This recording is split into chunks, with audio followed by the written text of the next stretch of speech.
Muito bem, voltamos à sequência do Ponto de Vista. Nancy Alonso está com a gente aqui, presidente do GAPA, Grupo de Apoio aos Portadores da AIDS.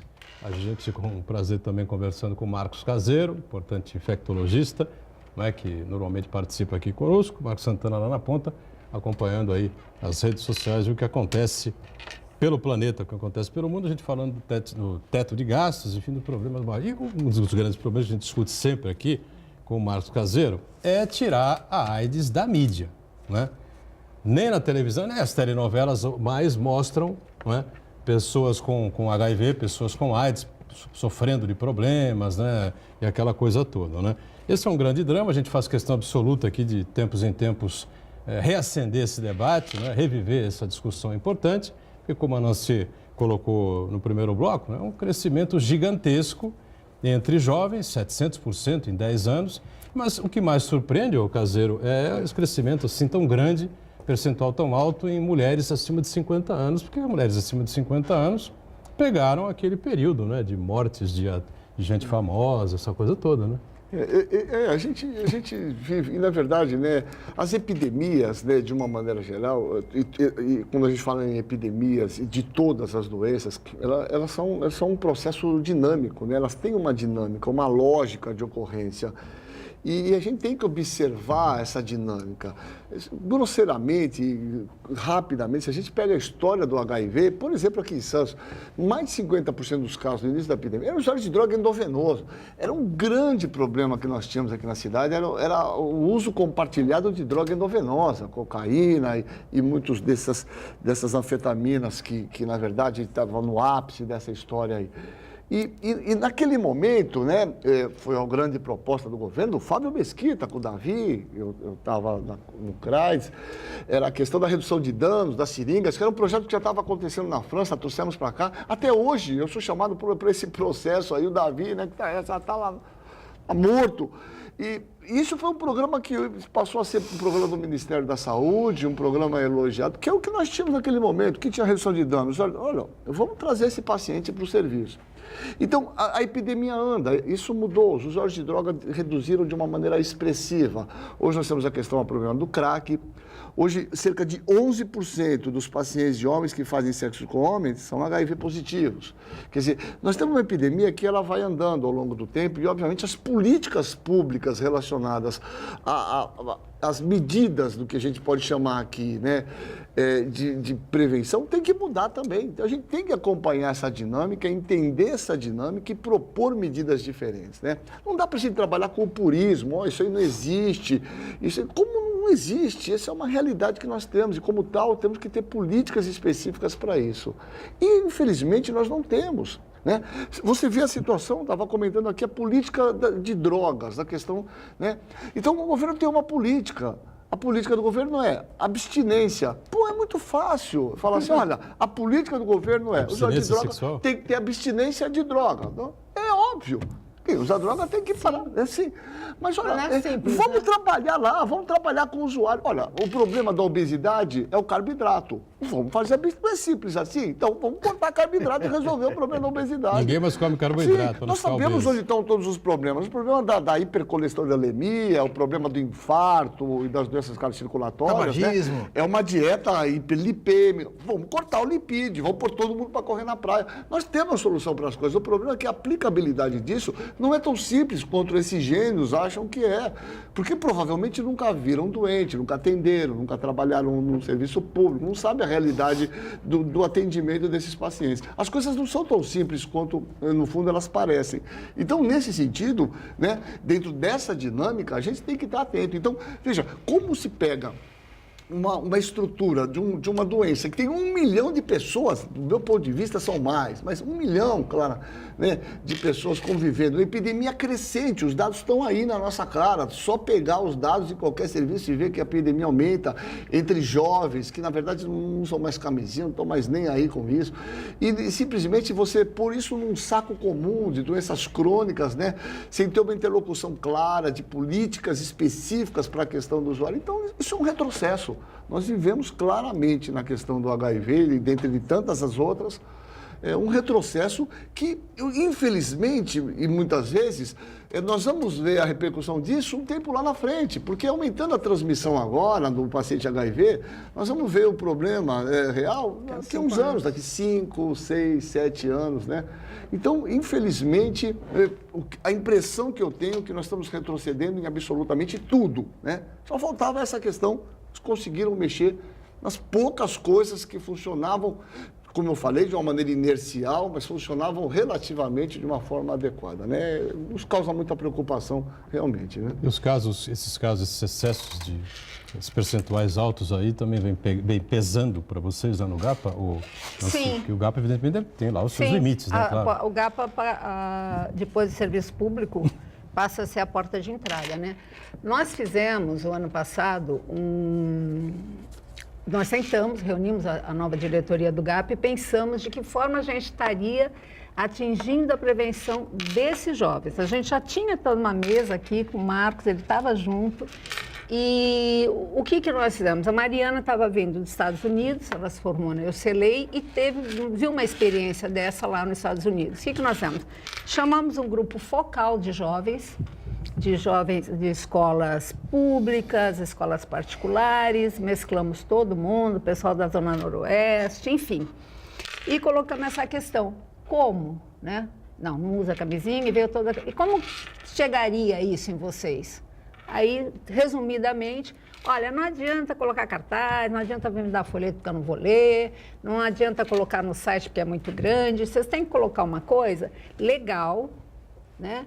Que eu veja no meu celular, porque que esteja ali, e foi isso, basicamente foi isso. Mensagem direta e objetiva. Direto, com pouco texto, aí nós pegamos um pessoal, né, a Laísa, a Mariana Pavan, e começaram a estruturar isso, essa campanha. Então, as imagens, quando eram feitas, nós chamávamos os grupos e falávamos, o que vocês acham? Essa não. Não, essa cor não. Olha, a gente gosta mais dessa cor. Não, a cor que está é essa. E aí, como se fala? Não vem com aquela coisa de falar, cara. Não, vocês não são cara, a gente não vai acreditar. Fala o que é com pouco texto. Fizemos. No primeiro mês, nós tivemos um alcance, aumentou em 450 o acesso do GAPA. No segundo mês, aumentou em 450, aumentou em 900%.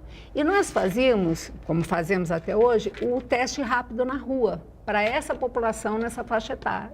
Chega e fala, oi, aí, seus do GAPA. A gente foi lá, eu perguntava, e eles perguntavam também, e a equipe, assim que chegava uma pergunta, ia respondendo. As pessoas não se identificavam.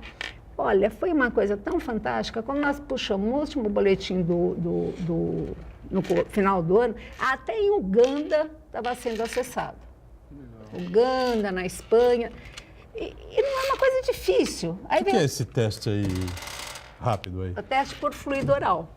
É um bastonete. Saliva? Não, que você passa aqui na mucosa oral. E daí depois, em 20 minutos, sai o resultado. É uma coisa... soro positivo ou não? Soro positivo ou não, aí ele vai fazer uma triagem, um confirmatório, e se por acaso for confirmado, ele já vai para consulta, é acolhido, não sai, é uma coisa fantástica.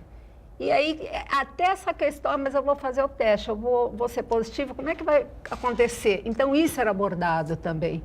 É melhor que você saiba antes, né? É um choque, né? Olha, a gente começou a ter, nós fizemos um mutirão no GAPA, foram 75 testes em 4 horas. Né? Assim, por quê? As pessoas têm que ser convidadas de alguma forma, testar, você claro, tem que ir atrás dela, mesmo que elas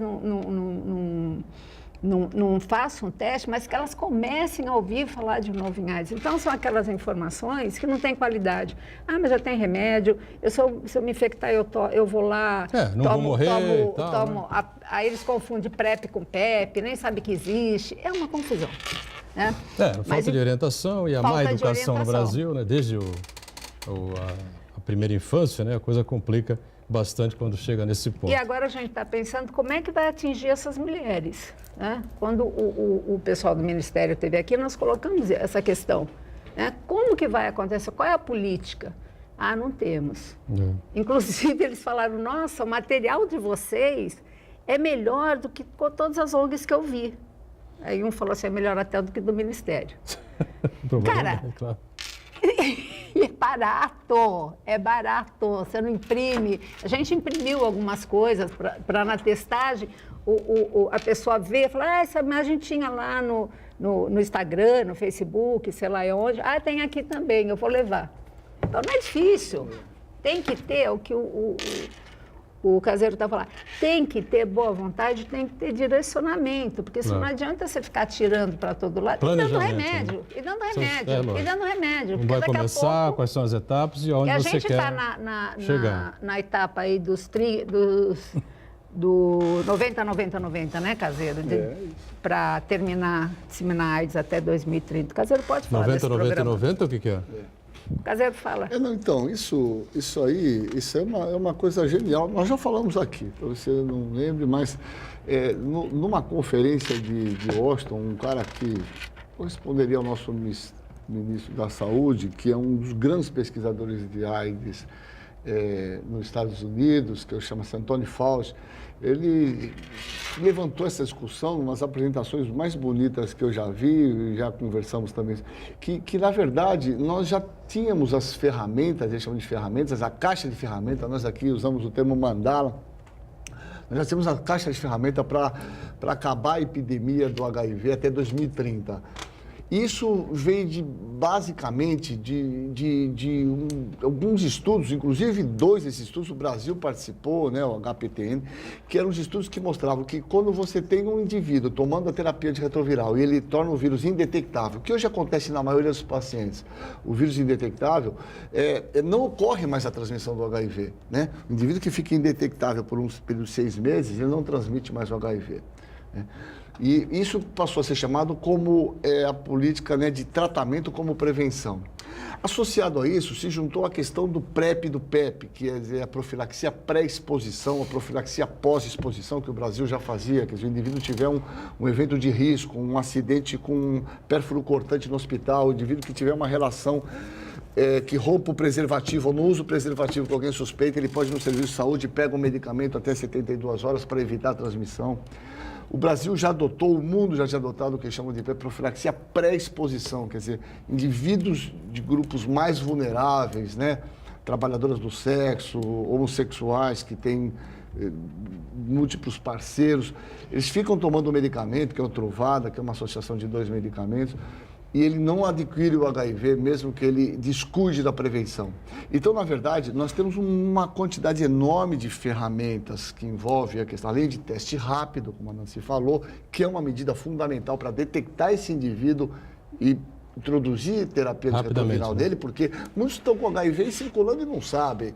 Então, você detectar e tratar, ele entra nessa política. Então, nessa política, né, que o Antônio Fauci chamava de caixinha de ferramenta, o Brasil adotou a ideia da mandala da prevenção.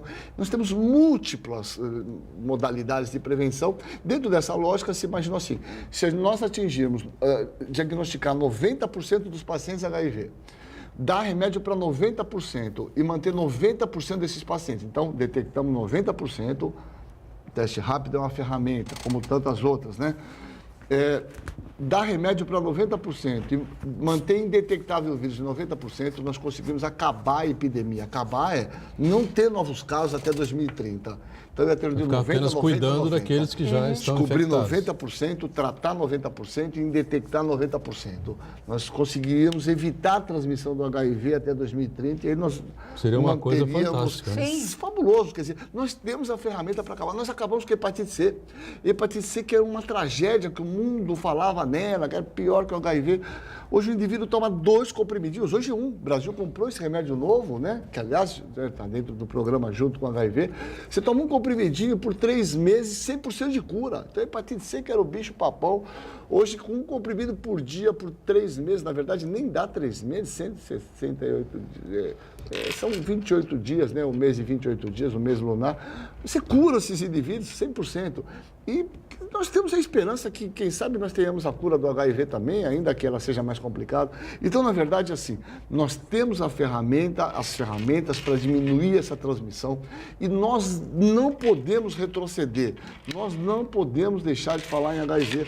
E aí eu faço um desafio nesse seu programa aqui, que é tão ouvido, né? Quem sabe o nosso presidente, o filho dele, que é o especialista em comunicação virtual, né? Que nos ajude, porque talvez seja justamente esse o mecanismo que nós temos para prevenção, a questão de utilização dessas ferramentas, né? Da internet. Hoje os jovens estão ligados, estão o tempo inteiro em rede social. Então é isso, vamos trabalhar junto para nós reduzirmos a transmissão do HIV. Nós não podemos em nenhum momento abaixar nossa guarda no HIV, porque essa doença já trouxe muito sofrimento para a população, para muitas famílias e continua trazendo, né? Vamos para o rápido intervalo, mais na volta o Santana tem uma colocação importante a fazer também e a gente retorna em instantes, certo? Até já. Muito bem, de volta aqui a sequência do Ponto de Vista. Eu vou reto lá com o Marcos Santana, tem uma colocação importante a fazer nesse debate sobre a AIDS. Nós estamos aqui com a Nancy Alonso e com o Marcos Caseiro. Diga, Santana. Exatamente, Edgar Buturão. Quando a gente pensa em HIV, a gente sempre pensa logo nos infectados pelo vírus. Só que também tem vítimas colaterais que são os parentes, né? São os familiares que também sofrem junto e sofrem de uma maneira diferente. Então eu queria saber de vocês quais os principais problemas que os familiares passam, né? E o que a gente pode fazer para ajudá-los? Nancy, pois não. Olha, a gente tem um problema, o Turão me colocava, antes de começar o programa, o preconceito não tem mais, né? Eu falei, não. Assim, como era na como década era de 80, antes, a impressão né? que eu tenho é que aquela não... pressão... É a impressão, né, que eu tenho. Continua a mesma coisa, infelizmente. Continua, né? A maioria dos pacientes que são atendidos no GAPA, a família não sabe, porque eles têm medo de serem discriminados. Uma ou outra pessoa sabe. Então, assim, quando você dá o diagnóstico não, não podemos dar o diagnóstico, mas você diz, seu teste deu positivo, como é que a minha família vai ver? E a minha mãe? E o meu pai? E tem algumas mães, pais, que vão lá no GAPA e conversam. A minha família foi destruída. Então, também tem que ter todo um trabalho junto com esses familiares, assim, você não vai ser contaminado, o seu filho hoje tem tratamento, AIDS não é mais aquela sentença de morte que o Brasil falava, AIDS mata, que foi um terror isso, né? E a gente tem o GAPA, e tem mães que estão indo fazer artesanato, que frequentam as oficinas de inclusão digital junto com as filhas, com os filhos, esses jovens. A mãe do Cazuza continua na ativa nessa linha? Continua. Foi legal, né? Sem dúvida. Foi legal, né? O comportamento dela, a reação dela. Enfim, mesmo com a morte do Cazuza João, morreu, a gente achou que ela ia, né? Mas não, esmoreceu, mas ela continua firme, né? Continua firme. Ela tem muito apoio das irmãs, né? Então, continua firme. Importante, isso sem dúvida nenhuma, né? Agora, o Caseiro, as principais vias aí para que a pessoa se contamine com HIV, o que a gente poderia... Você se relacionou aí no começo sexos de homens com homens, enfim, e então, outras... na verdade, ainda que o que nós temos... Sexo sem camisinha não dá, né? Não pode fazer de jeito nenhum. É uma questão fundamental, né? Na verdade, se a gente pega um panorama geral assim, claramente tem aumentado a transmissão entre homens que fazem sexo com homem, né? Mas quando a gente pega a epidemia global, a gente pega em termos de país, nós temos a seguinte situação, né? 10 a 11% de infecção entre os homens que fazem sexo com homem, né? Esse é um dado de alguns trabalhos do Ministério da Saúde, né? Que é o estudo Sentinela. Nós temos em torno de 4,5% das trabalhadoras do sexo infectadas pelo HIV, 4,5% a 5% os usuários de crack, né? E esse é o panorama meio que a gente tem. O resto continua sendo a transmissão heterossexual. né? A transmissão heterossexual continua sendo a forma mais importante de transmissão. É importante registrar isso. Sim. Ainda que tenha aumentado entre os homens que fazem sexo com homem, os usuários de droga endovenosa não tem mais, né? Isso foi uma enorme migração para a questão do crack e outras drogas, né? Usar droga na veia é extremamente complicado, precisa ter seringa, precisa ter água, né? Pegar a veia.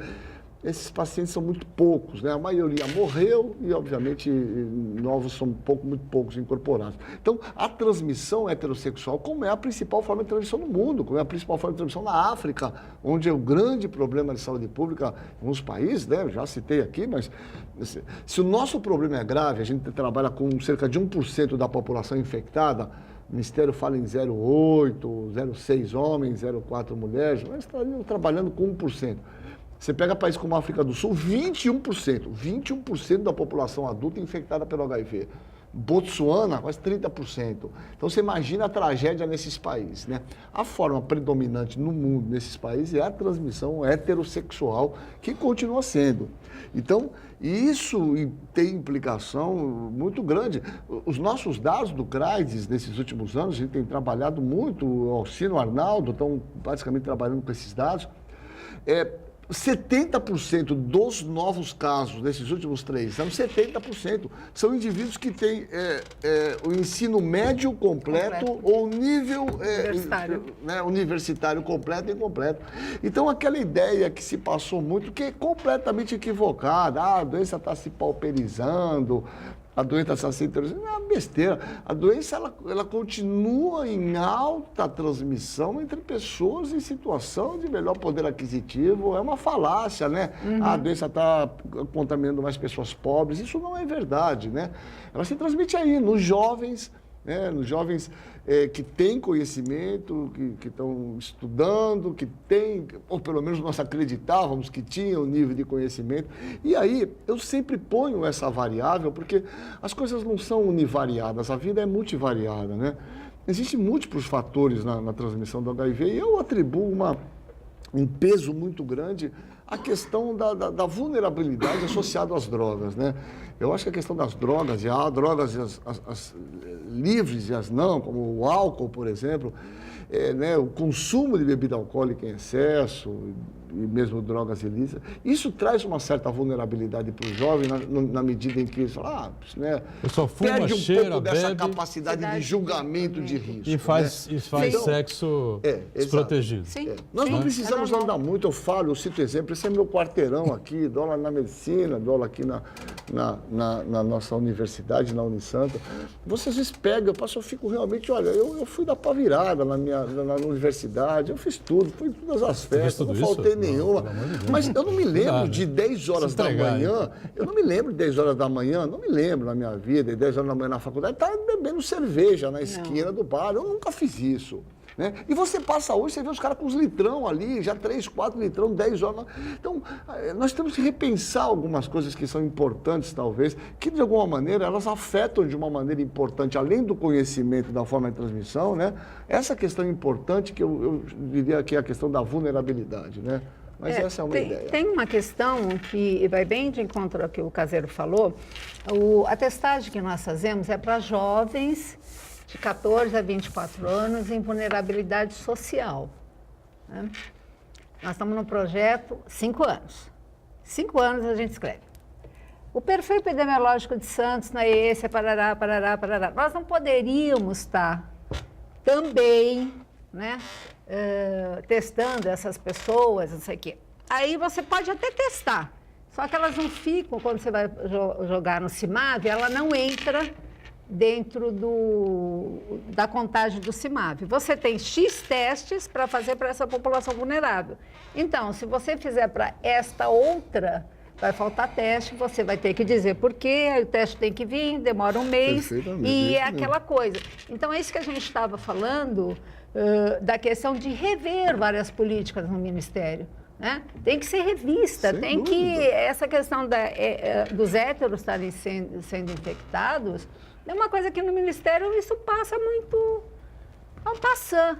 em todas as vezes, todas as oficinas que eu fui lá, nunca se discutiu isso. E quando a gente levantava essa questão... Eu acho que o Brasil precisa descentralizar tudo, sabia? Não, o problema é para os homossexuais, a comunidade LGBT, as prostitutas, não sei o quê. Você fica lá com o ministro da Saúde, com a equipe dele, enfim, para coordenar, organizar e tal, uma política para a AIDS no Brasil inteiro. Aí você tem uma cultura, né, para o jovem, para o adulto, pessoal de meia idade, no sul do país, que é radicalmente, completamente diferente do Nordeste e do Norte do Brasil. Aí tem o Centro-Oeste, que é uma coisa, né, o Sudeste, que é uma coisa mais misturada e tal, desenvolvida economicamente, então, né? As epidemias são dinâmicas, elas têm uma dinâmica, elas mudam as suas lógicas, você tem que estar atento a essas mudanças para medidas, obviamente, de intervenção pontuais para aquelas situações, além das questões de variação de localidade, né? Nossa realidade é uma, no Nordeste é outra, no Centro-Oeste, você tem que estar atento a essas questões. Sim, essas variáveis. E que tenha continuidade aos programas que eles desenvolvem, mas que se criem outros, né? Que a gente vê que nos últimos anos tem um programa novo que foi criado, tirando esse do Fábio, que foi da testagem rápida, que eu saiba, mais nenhum. Então, a gente falava, o Caseiro citou aqui em off, né, o trabalho realizado pela Fiocruz, e coincidentemente ontem a presidente da Fiocruz, que é a Nízia Trindade Lima, que é doutora em Sociologia, ela já é presidente há 2 anos e pouco, quase 3 anos, né, se não me engano. Uma entrevista na Globo News, eu assisti uma parte, enfim, mas não tratou desse tema específico que você citou. Uma pesquisa importante foi entregue ao Ministério da Cidadania, eu não entendo bem porquê, foi parar no Ministério da Cidadania, né? É uma pesquisa que fala sobre essa questão das drogas, propriamente dita, né?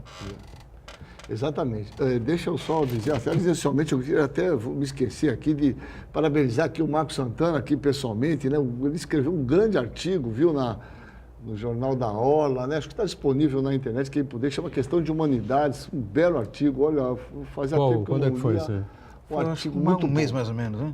Chama Questão de Humanidades, não é isso que você escreveu? Olha, parabéns, meu amigo, eu realmente gostei muito, fiquei muito feliz em poder compartilhar, de conhecer, porque realmente mostrou que você tem uma visão social e de humanidades bastante interessante, né? Justamente no momento que as humanidades estão em baixa, né? Sociologia, filosofia e todas as humanidades, provavelmente jornalismo, são ciências menores, segundo o nosso mandante Mor, né? De qualquer maneira... Eu sou socióloga, me senti né? Atingida e ofendida. Não, isso aí pelo Bolsonaro, né? Não pelo... Sim, não. Por quê? Isso aí é falta de uma coisa básica, né? Nunca sentou na universidade para estudar, então não sabe o que está falando. Não tem. Isso aí é de uma ignorância que assusta, né? Porque essas propostas educacionais, elas partem justamente das humanidades. Tudo que a gente tem vem das humanidades. Mas não vamos perder tempo, porque o nosso tempo é curto. Olha só. Esse é uma coisa que causou surpresa em todo mundo. Na verdade, o governo investiu 7 milhões. Na verdade, um levantamento nacional que a Fiocruz fez, que na verdade é um levantamento, mais ou menos, para a gente ter uma ideia, é um censo da questão do uso de droga. E o que é mais interessante disso, que vai um pouco contra o que eu próprio penso, é que nós não temos uma epidemia de usuário de droga, como a gente imaginava que nós teríamos.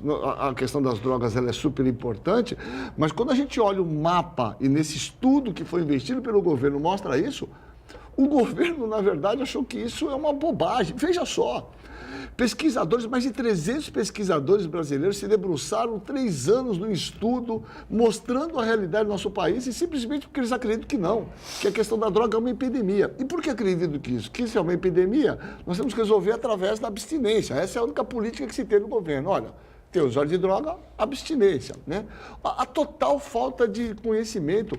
Abstinência que seria a proibição. Proibição. Então, que é o que mais incentiva ao uso. Isso. E as clínicas para esse tratamento? Quais os tratamentos? A total falta de desconhecimento e mais, a total falta de desrespeito com uma das instituições mais respeitadas no mundo, que é o Instituto Oswaldo Cruz, que é a Fiocruz. Então, isso aqui extrapola qualquer coisa que nós vamos falar. Esses cidadãos, esse cidadão, eles não têm o menor conhecimento do que seja a questão de usuário de drogas. Eles deviam minimamente se recusar a falar bobagem, porque a questão do uso de droga é uma das questões mais complicadas que existe no planeta. Você pega os trabalhos franceses, em que eles têm recurso do governo direto, eles conseguem recuperar 30%, 40%, 50%. Ora, como que um indivíduo que não tem o menor conhecimento, olha assim, é lógico, tá bom, nós vamos tirar a droga, mas como faz isso?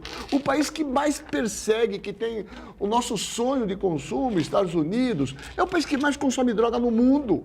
Né? Existem estudos que fazem com o metabólito dessas drogas nos rios, todos totalmente contaminados por metabólito de cocaína. É o país que mais consome cocaína no mundo, com toda a repressão que eles têm. Então, veja só, minimamente se intere do assunto, né, antes de trazer essas informações equivocadas. Só para deixar claro, não é aqui nenhuma pegação de pé no atual governo. É um problema que a Nancy citou 10 anos para cá. Um aumento de 700% de casos em jovens, 600% de casos de mulheres acima de 50 anos. Quer dizer, a coisa que se deteriora ao longo do tempo. O problema é, eu volto, essa questão do teto de gastos, ela tem uma influência gritante em relação à questão orçamentária. Né? Os caras ficam com medo e ficam puxando lá o orçamento que tem aqui é para a AIDS está fora, não sei o que da mídia, não sei o que, ninguém fala da AIDS, a Globo não fala da AIDS, não perturba a gente, então não sei o que, a imprensa não vem para cima, então não sei o que. Já vamos, né? Porque senão vai estourar o teto de gastos aqui, estourar o orçamento, nós vamos ter que responder no Congresso, o presidente vai ser cassado, vai ser uma confusão danada. Ô, Caseiro, deixa eu te passar uma pergunta aqui do Aldo Neto, antes que ele fique chateado lá. Acho que ele está gripado, o Aldo. Ele está perguntando o seguinte: quem está gripado ou resfriado pode tomar a vacina da gripe, não? Ô, Aldo, muito boa pergunta. Isso vale para os nossos ouvintes, nossos telespectadores. A Nancy há uma enorme confusão de gripe e resfriado. Eu insisto nisso, né? A verdade é assim, se você está lá, foi trabalhar, foi para a escola, e você fala assim, eu estou gripado. Você não está gripado, você está resfriado. A diferença é enorme. Gripe, você não sai da cama. Gripe é uma doença grave, é causada pelo vírus de influenza. Você não sai na cama um dia, não sai. Você tem dor muscular imensa, tosse importante e febre alta, 39, 39,5. Essa é uma doença grave. A vacina é fundamental. O que está tendo no surto é impressionante. Todos os pacientes do CRAS, eu nunca vi. As pessoas com sintomas respiratórios altos. Então, o nariz correndo, o nariz entupido, também, assim, congestionado, uma tossezinha, febre baixa. Mas você não tem sintomas sistêmicos. Isso é resfriado, isso não é gripe.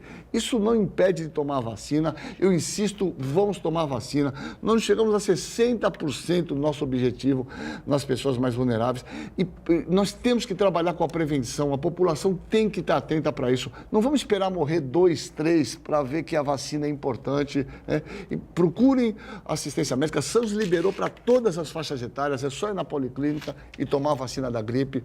Se você tiver com esses sintomas de resfriado, nada impede de tomar a vacina. O cara que está gripado, aí tem que tratar a gripe. Gripe, que é Tamiflu, você tem que tomar o Oseltamivir e tal. É uma situação diferente, é uma doença grave. É antibiótico ou não? Não, Tamiflu é um antiviral. O Oseltamivir é um remédio específico para os vírus. O vírus não funciona, né? Não, o que acontece é que nas infecções virais, muitas vezes você evolui para uma infecção bacteriana. Aí você tem que tomar antibiótico. Mas não adianta dar antibiótico para um vírus que não funciona, né?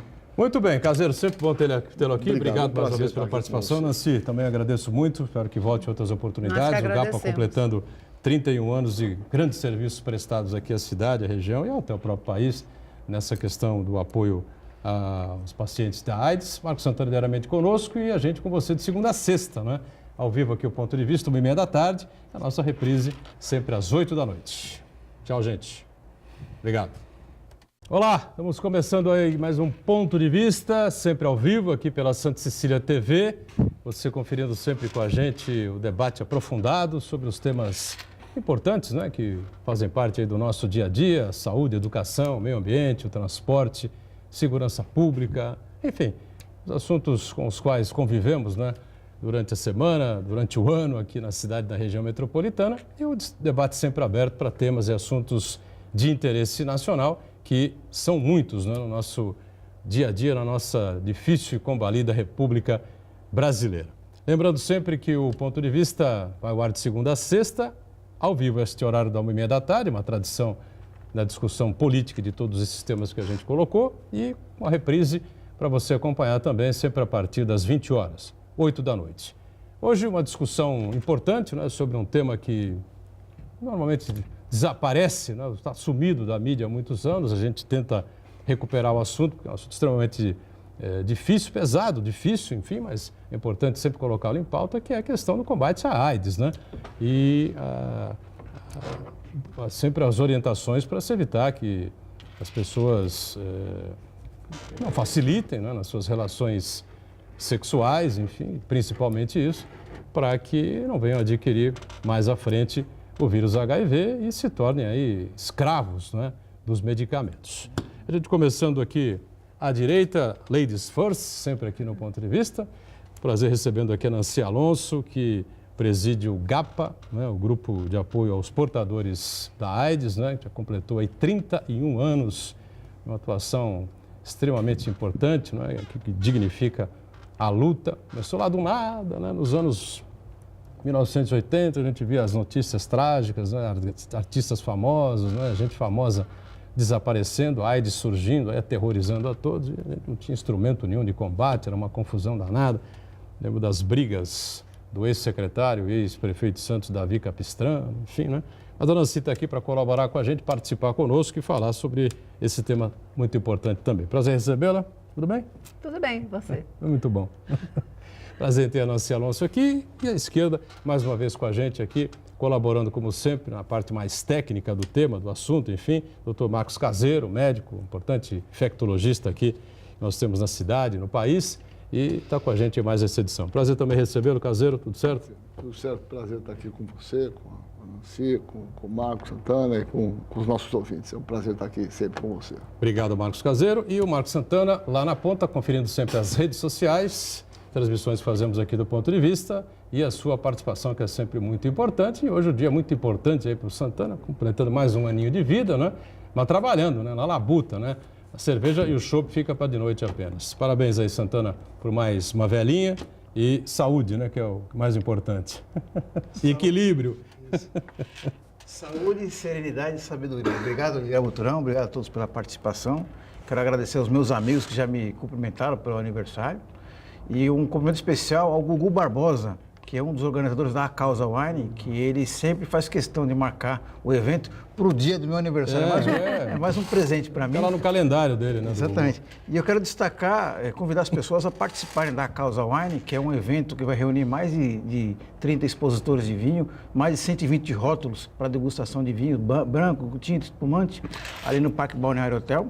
Ele tem um caráter muito importante, além de promover a confraternização entre amigos, ele também, uma boa parte da renda será revertida para a Causa, que é uma entidade fundada que existe há mais de 30 anos, fundada pelo colunista social Luiz Alca de Santana, já falecido, que chega na 10ª edição, A Causa Wine, que a renda obtida vai ser revertida para essa entidade, que faz um trabalho muito importante para familiares e portadores do HIV. Então, fica aqui o convite, o agradecimento ao Gugu Barbosa e ao Marcelo, que organizam esse evento muito importante, e fica aqui o convite para todos participarem e também contribuírem para a causa. Eu quero cumprimentar você que nos acompanha ao vivo, convidar você a participar também do programa, mandando sua pergunta, crítica, sugestão, pelo Facebook, Ponto de Vista, com Edgar Buturão, ou por e-mail, contato@pontodevista.tv.br. O programa pode ser acompanhado ao vivo pela internet, santaportal.com.br/tv. As edições anteriores do Ponto de Vista ficam disponíveis na internet também, no nosso canal no YouTube e na nossa página no Facebook. E você que acompanha a reprise, às 20 horas, uma boa noite. Boa noite para você que está na reprise também conferindo a gente. Lembrando, o programa ao vivo acaba às 12h30 da tarde, até começar a reprise às 8 da noite. Às vezes até Deus duvida do que acontece na complicada República Brasileira, né? Hoje tive uma reunião lá no Palácio do Planalto, envolvendo, não sei se foi na Alvorada, no Planalto, foi um dos dois lá, que o Paulo Guedes disse que tem que ser vendidos também, né? E o presidente chamou o presidente do Supremo, chamou o presidente da Câmara, chamou o presidente do Senado e vão todos assinar um pacto pelo crescimento econômico, pelo desenvolvimento do Brasil. Uma coisa mais estranha possível, né? Uma coisa que fica assim no vazio, né? Todo mundo quer que o Brasil cresça, que o Brasil desenvolva, só que cada um tem posições diferentes, né? Um entende que a reforma da Previdência tem que ser passada, tem que ser aprovada de uma forma, outras de outra, enfim, coisas que mexem com a vida das pessoas, né? Ninguém pode enfiar a goela abaixo nem do Congresso, nem da população. A coisa tem que ser debatida com critério e com muita calma, sem dúvida nenhuma. Espero que depois das manifestações do último domingo, as coisas se engatem aí para caminhos melhores no país, como também esse planejamento, não é, feito pela União, em relação ao combate, à prevenção do vírus HIV e da AIDS, né? Santos tem autoridade para falar no assunto, né, Caseiro? Muita. Nancy, porque Sim. a cidade foi aí a precursora desse combate aí ao vírus HIV, combate à AIDS, enfim, naqueles tempos, né, de dificuldades enormes, ninguém sabia direito o que estava acontecendo, né? E o doutor Davi Capistrano enfrentou aí chuvas e trovoadas, canivetes, enfim, né? Pancadaria de todo lado, a questão das seringas, dos drogaditos, aquela coisa toda, né? Bom, hoje qual é o principal drama aí, Caseiro, que você vê aí com relação ao tema? Não, eu acho que o principal drama, se você me permite, é começar... Eu tenho 56 anos, né?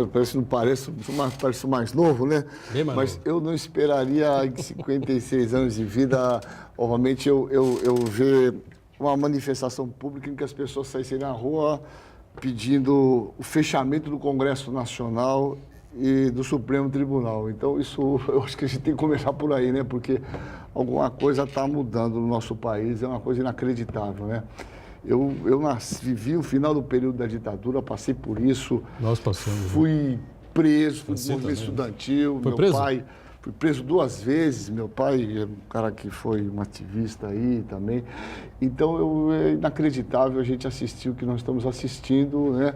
As pessoas, de repente, se manifestarem a favor da volta do período militar e talvez não ter noção do que aconteceu nesse país nesse momento. De qualquer maneira, eu acho que nós temos certeza que não existe espaço no mundo mais, né, para essas aventuras ditatoriais, e então isso traz um certo conforto para nós todos, né? De qualquer maneira, o cenário ele é muito estranho, porque no que se refere à questão do HIV, AIDS, o que nós temos, na verdade, já há um tempo para cá, eu diria para você que é um movimento inercial, né? Se a gente pegar o programa de AIDS como um todo, ele segue um movimento inercial, que não há grandes propostas, né? Muito poucas no que se refere à questão de redução de danos, na questão dos usuários de drogas, na questão da transmissão importante entre os homens que fazem sexo com homem, na questão de o aporte ou da disponibilidade de novos medicamentos, quer dizer, ainda que nós tenhamos um medicamento hoje de primeira linha, se nós pegarmos os países mais desenvolvidos, você tem mais de 20 medicamentos que são coformulados em apresentação única que nós não dispomos. Então, ainda que nós temos nesse momento uma situação relativamente tranquila, eu espero que isso continue, apesar dessas mudanças que foram propostas, né, na questão do Ministério, especificamente para o HIV/AIDS, eu espero que nós consigamos minimamente manter essas conquistas que nós tivemos, né? Então, eu acho que é isso. Eu acho que o Ministério propôs uma mudança, um decreto em que ele coloca a questão do HIV/AIDS num local comum, num saco comum, que chamam de doenças crônicas, né? Então, para vocês terem uma ideia, por esse decreto, ele põe a questão da tuberculose, que está tudo bem, a questão da hanseníase, mas a questão das verminoses entra nesse decreto. Então, são doenças que têm lógicas diferentes, absolutamente diferentes do que se refere à sua transmissão, ao seu acompanhamento, à sua lógica de prevenção, então, eu acho que nós perdemos. Eu acho que, como um todo, nós perdemos. E eu acho que esse é o que a gente pode discutir ao longo aqui da nossa conversa com mais detalhes, né? Muito bem. Nancy também leu o decreto. Claro que o GAPA tem interesse direto, né, em saber as coisas que estão acontecendo, pratica essa prevenção, acolhe as pessoas que têm problemas, oferece atividades, enfim, né? E o que você sentiu aí, o que você está acompanhando? Qual é a avaliação que você faz aí? Nesse momento, né? Não só o decreto, mas os últimos tempos todos aí, os problemas que estamos vivendo no combate à AIDS. Eu acredito que, acima de tudo, está a democracia. E a nossa democracia é uma jovem democracia, né? Então, nós temos que trabalhar arduamente assim como nós fizemos no movimento estudantil, quando nós íamos para a rua, que é a maior forma de mobilização era uma passeata, como nós íamos nesse domingo passado, com as nossas bandeiras, por melhores condições de ensino, como nós vimos os alunos manifestarem, e como nesse domingo nós vimos também, e foi o que o Caseiro falou, né? Nos causa um pouco de estranheza e preocupação, mesmo que tenham sido poucas essas pessoas que se manifestaram pelo fechamento do Congresso e do Supremo Tribunal, porque são pessoas que ainda não entenderam como que é o sistema democrático. Claro. Mas a gente viveu tão pouco a nossa democracia, não é? A gente está ainda aprendendo. Mas, de qualquer forma, eu tenho isso que eu trago do movimento estudantil, eu respeito muito essas passeatas, pessoas que saem da sua casa para ir reivindicar. Eu acho que isso é democracia, mesmo que a gente não concorde com as pautas que eles estão levando, né? Eu acredito que é por aí. Pelo bem ou pelo mal, a gente vai ver mais para frente o que vai acontecer, né? Mas, de qualquer forma, essa questão do departamento, assim, o que causa, né? A gente vai fazer uma análise, tá? Foi o que o Caseiro falou. O departamento, nos últimos anos, ele seguiu algumas coisas que estavam ali, parece que foi encaminhando, foi tocando, e aí você vê... Em 10 anos, o número de jovens aumenta 700%, né? As mulheres... Jovens infectados? Jovens infectados. Aí você, em 10 anos? Em 10 anos. Aí você vê as mulheres, né? As mulheres acima de 50 anos, 600%, se eu não me engano. Então, você olha e fala, peraí, tem algum problema nessa política. Né? Tem algum problema nessa política, né? Ela tem que ser revista, sim, ela tem que ser revista. Por outro lado, esse ativismo todo que a gente tinha em relação às ONGs que iam, a maioria das ONGs fecharam, né? A maioria das ONGs fecharam. Então, o que a gente tem que... Falta de apoio? Falta de apoio, alguns ativistas foram para a TB, foram trabalhar na TB, enfim, o GAPA não fechou porque nunca dependeu de recurso público, né? Mas quem tinha mais os projetos, aquelas coisas muito ligadas com aquela época de projeto, a maioria não conseguiu sobreviver, infelizmente. É acho que tem que ter um apoio, porque as ONGs prestam um serviço que o Estado não presta, né? Não é favor nenhum repassar recurso. Mas em relação específica a essa questão, o que nos causa um pouco é assim, tem que se pensar, tem que se ver, tem a preocupação, tem. Vai ter 2 outras doenças, 3, né, que vão estar colocados nesse bojo. E qual é o recurso que vai ter para isso? Quem vai direcionar o quê? Porque você não pode ter a política de AIDS junto com a política da tuberculose, né? Então, por enquanto, se mudou o nome, colocou mais algumas coisas. E muitas pessoas saíram falando que tinha acabado a política de AIDS. Então, os pacientes no GAPA ficaram extremamente angustiados, preocupados. Nós tivemos que fazer um grupo com o psicólogo para dizer que não tinha acabado, que não ia acabar o medicamento, né? E, enfim, que a gente tem que... Agora, acho que é o momento em que todos têm que estar muito alerta e pegar o decreto e ficar vendo os passos que esse governo vai dar. A gente já viu os outros que ele fez, né? Em referência a essas questões, para que a gente possa sim pontuar e ir lutar pelo aquilo que a gente sempre lutou. Não podemos retroceder 1 milímetro. Diga, Santana. Nancy e Caseiro, o atual presidente ele se elegeu baseado num discurso que ia acabar com o viés ideológico das políticas públicas, né? Que atribuía um viés ideológico ao pessoal mais à esquerda. E depois de eleito, a gente percebeu justamente o contrário. Ele está lutando com política de governo, algumas ações claramente com viés ideológico, à direita, mais conservador, e em muitos casos, muito apegado a um messianismo, muito relacionado à religião, né? Que medida isso daí pode contaminar negativamente a adoção de políticas públicas em temas tão sensíveis como o combate à AIDS, que muitas vezes as pessoas tentam demonizar a questão da AIDS, atribuindo quem está contaminado com práticas pecaminosas, alguma coisa do gênero assim. Isso aí não pode acabar atrapalhando as políticas públicas? Eu acho que essa sua questão é bastante pertinente, viu, Marcos? É bastante pertinente porque eu acho que, assim, a grande questão, do meu ponto de vista, no que se refere à questão do HIV/AIDS, assim, há claramente documentado uma relação de custo-benefício absurda, né? Eu vivi praticamente quando me formei, comecei minha residência no Emílio Ribas, que, na verdade os casos já estavam, isso em 88, começando a aumentar de uma forma importante, né? Eu costumo dizer e falo isso para meus alunos, eu fiquei 17 anos no plantão do Emílio Ribas, eu pegava o plantão antes da terapia antirretroviral com 57, 56 pacientes no PS com HIV/AIDS. Com a introdução dos antirretrovirais, acabou. Eu, quando saí de lá, desse plantão, que eu dava toda quarta-feira, passava o plantão com 9 pacientes, 11. A questão é custo-benefício da antirretroviral. Trouxe, na verdade, um desafogo, trouxe uma diminuição dos gastos públicos, porque é custo-benefício. Mais remédio, menos doença, menos infecção oportunista, menos internação.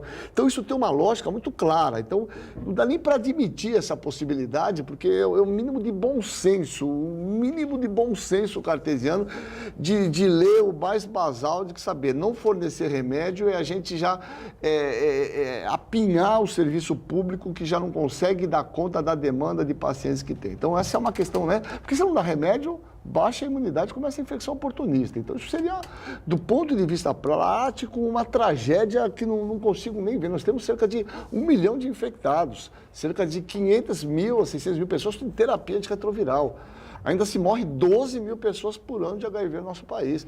Então, nós não temos uma epidemia tranquila. Já comentamos aqui. Aqui em Santos, nós abrimos todo ano cerca de 180, 200 prontuários todo ano, nos últimos 10 anos. Quer dizer, nós temos uma epidemia que não está controlada. É uma epidemia que está claramente em ascensão.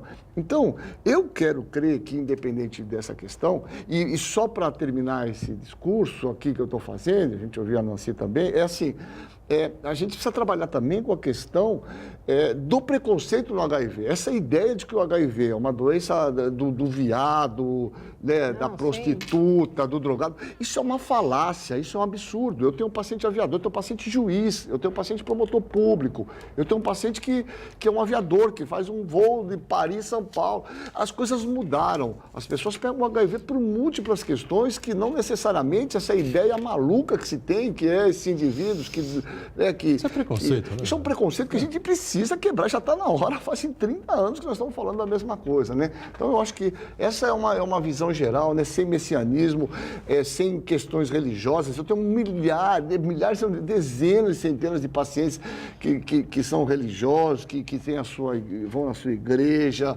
e, obviamente, o respeito a todos eles. Nós não podemos perder de vista essa ideia de que separar as coisas. Eu acho que aí a gente tem que estar bem atento à questão do ativismo.